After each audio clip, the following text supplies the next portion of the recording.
لقد كنت أضل الطريق.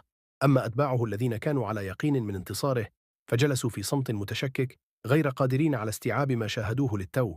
لم تهزم مناظرة واتكنز بسباب أو عدوان، بل بمنطق هادئ وثابت من شاب مسلم يبلغ من العمر 24 عاما. ومع ذلك لم يتفاخر عبد الرحمن ولم يبتسم بفخر، بل جلس هناك فقط ينظر إلى واتكنز بدفء، ليس كمنافس بل كأخ. وجد طريقه إلى البيت أخيرا.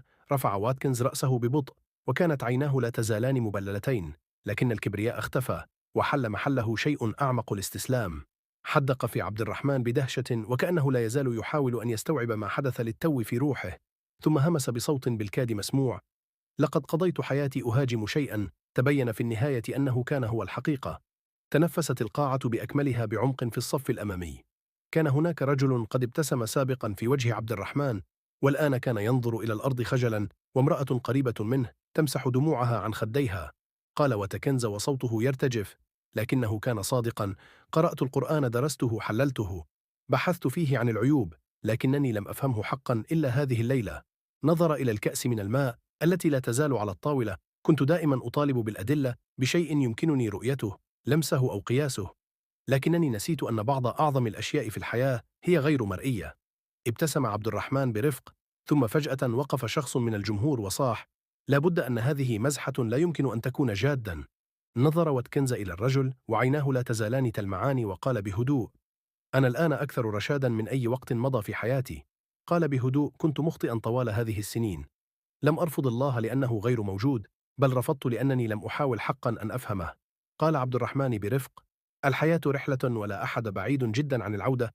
إذا كان قلبك قد وجد الحقيقة، فالخطوة التالية هي قبولها بصدق. نظر إليه وتكنز بعينين يملأهما وضوء يضيء فيهما ضوء جديد، ثم همس: أريد أن أقرأ القرآن مرة أخرى، ليس لأهاجمه بل لأفهمه. في آخر القاعة مسح رجل مسن دموعه عن خديه المتجاعدين، وآخرون ممن كانوا يستهزئون بالإسلام جلسوا عميقين في التفكير، بعضهم بشفاه مطبقة بإحكام، وآخرون برؤوس منخفضة. لم تعد القاعة ساحة معركة للأفكار، بل أصبحت ملاذا للتفكر والتأمل.